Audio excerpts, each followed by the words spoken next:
کبھی آپ نے غور کیا ہے کہ اس گھر کا ماحول کیسا ہوگا جہاں ایک نہیں، دو نہیں بلکہ 5 CSP آفیسرز ہوں؟ خیر، اس پر اب زیادہ سوچنے کی ضرورت نہیں پڑے گی کیونکہ یہ کہانی ہم آپ کو سنا رہے ہیں۔ آپ سن رہے ہیں ہدا اکرام کو اور یہ ہے BBC اردو کی پوڈ کاسٹ۔ پاکستان میں بدھ کو 2019 میں دیے گئے CSS کے امتحانات کا حتمی نتیجہ سامنے آیا تو کامیاب ہونے والے امیدواروں میں ایک نام ایسا بھی تھا جس کے لیے پاکستان کی سول سروس میں نوکری گھر کی سی بات بن گئی ہے۔ 5 بہنوں میں سب سے چھوٹی زوہا ملک شیر پاکستان میں سینٹرل سپیریئر سروس کے امتحان کو پاس کر کے پاکستانی سول سروس کا حصہ بننے والی اس خاندان کی 5ویں رکن ہے۔ ان سے قبل ان کی 4 بہنیں بھی CSS کرنے کے بعد مختلف سرکاری عہدوں پر کام کر رہی ہیں۔ ان 5 بہنوں کا تعلق صوبہ خیبر پختونخوا کے ضلع ہری پور سے ہے اور ملک رفیق اوان اور خورشید بیگم کی ان 5 بیٹیوں نے راولپنڈی کے کانوینٹ اسکول سے ابتدائی تعلیم حاصل کی ہے۔ یہ وہی اسکول ہے جہاں پاکستان کے سابق وزیر اعظم بے نظیر بھٹو نے بھی اپنی ابتدائی تعلیم حاصل کی تھی۔ سب سے بڑی بہن لیلا ملک شیر نے سن 2008 میں CSS کا امتحان پاس کیا تھا اور اس کامیابی نے ان کی چھوٹی بہنوں کو وہ راہ دکھائی کہ ہر 2 سے 3 سال بعد ایک بہن CSS کے امتحان میں کامیابی حاصل کرتی چلی گئیں۔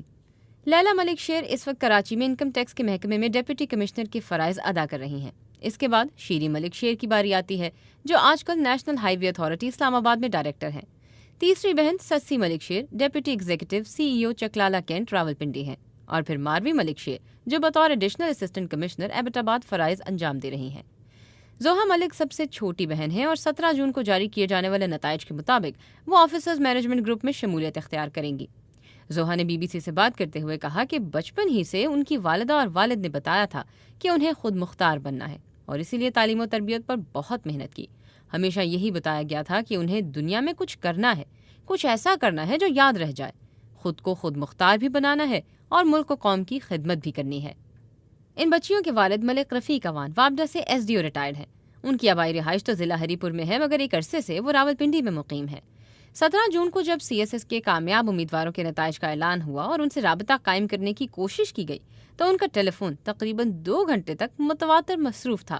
جب ٹیلی فون ملا اور ان سے بات چیت شروع ہوئی تو انہوں نے خود ہی بتایا کہ آج بڑا عجیب اور خوشی کا دن تھا۔ وہ بتانے لگے کہ جب ان کی 5ویں بیٹی کی پیدائش ہوئی تو اس وقت ان کے رشتہ داروں نے انہیں مبارکباد دینے کی جگہ ان سے افسوس کا اظہار کیا تھا کہ اس مرتبہ بھی بیٹا نہیں ہوا۔ بیٹی پر تو انہیں کوئی غم نہیں تھا مگر عزیزوں رشتہ داروں کے رویے پر کچھ افسوس ضرور ہوا تھا۔ ان کا کہنا تھا کہ آج جب کئی سال بعد ان کی 5ویں بیٹی نے بھی CSS کا امتحان پاس کر لیا ہے تو رشتہ دار مبارکباد دینے کے لیے ٹیلی فون پر ٹیلی فون کر رہے ہیں اور گھر میں مہمانوں کا تانتا بندھا ہوا ہے۔ اکثریت وہی لوگ ہیں جو 5 بیٹیوں پر کھلے یا ڈھکے چھپے انداز میں ان سے افسوس کا اظہار کر چکے ہیں۔ ان کا کہنا تھا کہ ان کی 4 بیٹیوں کے نام افسانوی کرداروں لیلا، شیریں، سسی، ماروی کے ناموں پر ہیں۔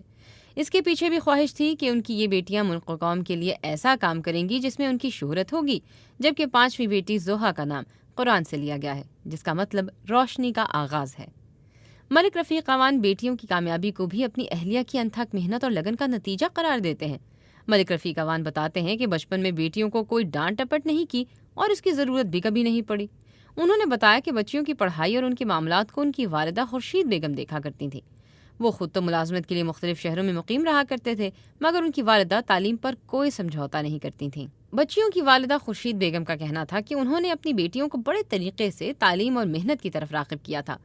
بچپن میں پڑھائی کے لیے ایسا ہوتا تھا کہ وہ ان کو کہتی تھیں کہ جلدی سے ہوم ورک ختم کر لو اور جو پہلے ہوم ورک کرے گا اسی کو سائیکلنگ کی اجازت ملے گی۔ پھر ان کو سبق جلدی یاد کرنے پر چاکلیٹ یا کوئی اور چیز دلانے کا لالچ دیا کرتی تھیں۔ ان کا کہنا تھا کہ کبھی بھی پڑھائی اور پھر ہوم ورک پر کوئی سمجھوتا نہیں کیا۔ ان دونوں کی زندگی کا مقصد صرف اور صرف بچیوں کا بہتر مستقبل تھا جو کہ ان کی ذمہ داری تھی۔ ساری زندگی کبھی بھی تعلیم و تربیت کے علاوہ کسی اور وجہ سے ڈانٹ ڈپٹ نہیں کی تھی۔ ہمیشہ رات کو بیٹھ کر ان کے ساتھ پڑھائی کے علاوہ بات چیت ہوتی تھی۔ ان کو بڑے لوگوں کے مختلف واقعات سنائے جاتے تھے، ان کی بات سنی جاتی تھی، ان کے مسائل کو اگر کوئی ہو تو سمجھنے کی کوشش ہوتی تھی اور ان کا حل تلاش کیا جاتا تھا۔ خورشید بیگم کا کہنا تھا کہ سب والدین کو چاہیے کہ بیٹیوں پر بیٹوں کو ترجیح نہ دیں، کبھی بھی نہیں۔ بیٹیوں کو اچھی تعلیم دلائیں۔ بیٹیوں کو اگر والدین اعتماد دیں گے تو وہ بہت کچھ کر دکھائیں گی جس کی کوئی توقع بھی نہیں کر سکتا۔ ملک رفیق اوان کا کہنا تھا کہ ملک و قوم کی ترقی کے لیے معاشرے کو سمجھنا ہوگا کہ بیٹیاں بوجھ نہیں ہوتی۔ دونوں میاں بیوی کا کہنا ہے کہ اب ان کی ایک ایک بیٹی 500 بیٹوں پر بھاری ہیں۔ انہوں نے وہ کر دکھایا جو بیٹے بھی کم ہی کرتے ہیں۔